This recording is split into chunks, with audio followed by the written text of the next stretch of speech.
I've set a goal for myself to help change the lives of 1 billion people around the world, but I can't do it alone. I'm looking for someone who is genuinely willing to learn and grow and wants to help others do the same. If that sounds like you, then I want to show you how you could turn your passion for helping and empowering others into a rewarding new career that's about more than just paying bills, but really making a difference in the lives of the people in your community and around the world.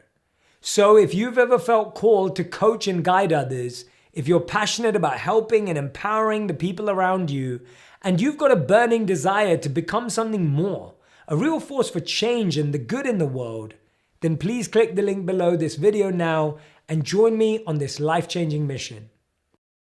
Was certainly something.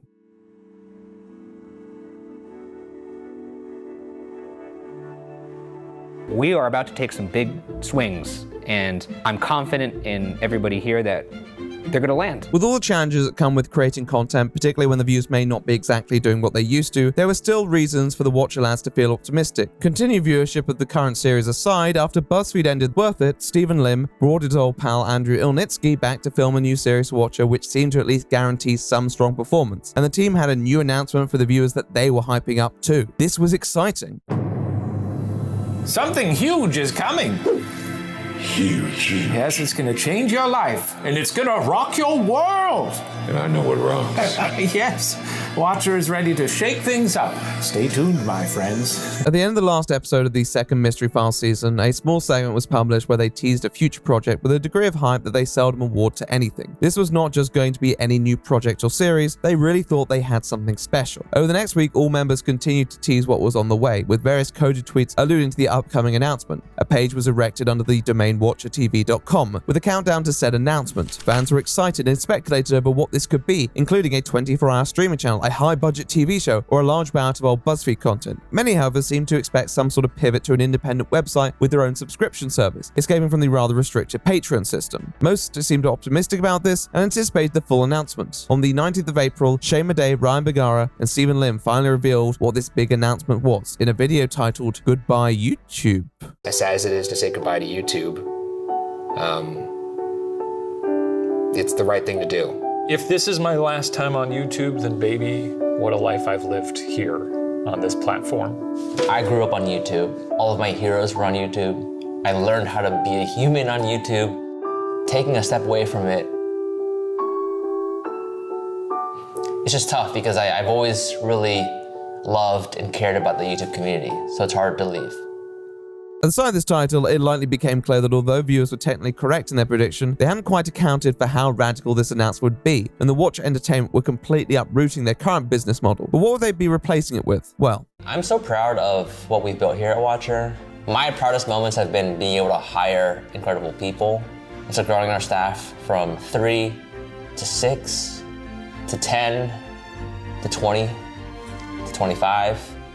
I'm proud of the fans and the community that we've fostered. For anybody who's watched or supported us to this point, truly, thank you.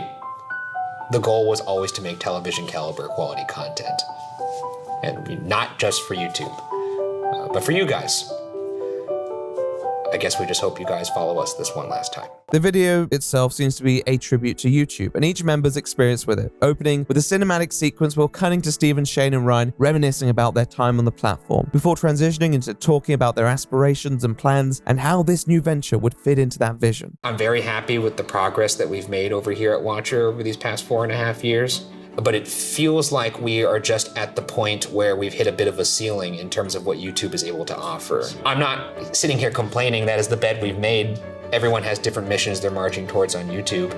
Ours was to make a television show.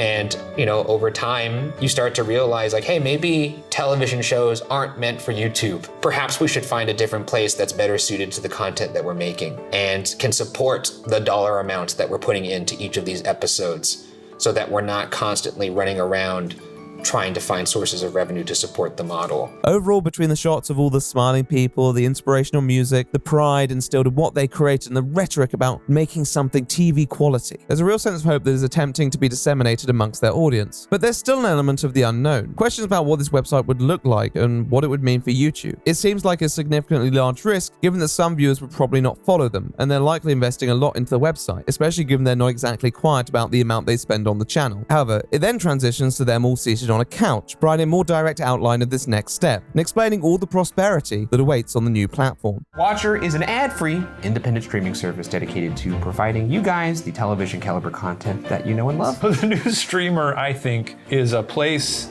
that reflects what our content is. High quality series in season form, beautifully organized, ad-free. It's what we were destined to be. Also, the more resources we have, the more time we could focus on making the show better. And every season of that show, I want it to be better than the last. And I'm very excited for season 3, which you guys will see on the streamer. I'm excited about the prospect of bringing on some new talent, some new faces, and making content around them. And, you know, being able to shape some shows that don't always involve us. As the video goes on, although they don't necessarily spell it out to you, it begins to dawn on viewers that actually this project isn't just about leaving YouTube, it's going to require something additional from the audience, other than just following them to a new website. Of course, they articulate all the wonderful things about the website first. It's going to be ad-free, it's going to have lots of audience interaction and engagement, it's going to have new and more ambitious content while bringing in cast members and working alongside past BuzzFeed names such as Ilnitsky. There are so many awesome promises being made here that maybe the brain might begin to wonder, what's the catch? Well, for that, they hand it over to their boy Steven to deliver exactly what that will be. And of course, as I'm sure you've worked out already, if you didn't know, the catch is money. And certainly not a